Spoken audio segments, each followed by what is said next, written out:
तेजा हुदिस मीटे हॉड़ पुल चितान रे तड़ामेत कान ताहे कना।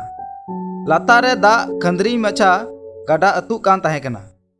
अचकागी उनी हॉड़ दो उना गड़ा रे ᱧᱩᱨᱦᱟᱹᱭᱱᱟ।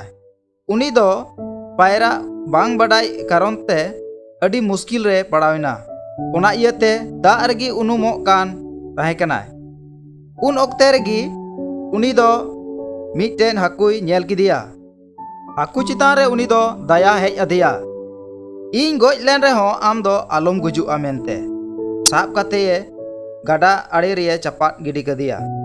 नवा कहानी आंजम कते लांदा लेका बुझाव कना से बांग? मेनखान नवा कहानी खन सिखावना कथा दो ढेर गिया। आयमा धाव इटा हॉड़ को लगी ओकाटा गड़ो मेनते बुन कमियत कान उना दो सरी गड़ो दो बांग कना। चिकाते नवा दो गड़ो दो बांग कना? चिदा जे गार्जियन को दो आकुरन गिद्रा को कटिज खन रावाल कमी ओचो को गुई को कुसिक कना। खटाव रिया दो बांग ओना इयते लटू कते हमाला कमी को बाकू सहाव दाड़िया कना।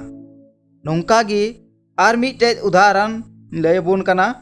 अकोय नाचारी हॉड़ लगी पैसा जरूरा उनी दो पैसा एम कते आर उनी नाचारी दो गोलाम लिका दोहई लगी मालिक के हुदिस लेखान ओना सरी दो बांग कना। दुलड़िया को सस्तर पुथी रे ऑल कना भिना भिनीते से मिछा बड़ाईते चेन हो आलोपे कमिया।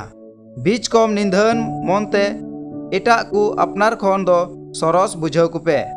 आपे मिमिद हॉड़ अपनार इस्कारा दो आलू मेनखान मिमिद हॉड़ एटा कुआ हो बेंगेट अता कुपे।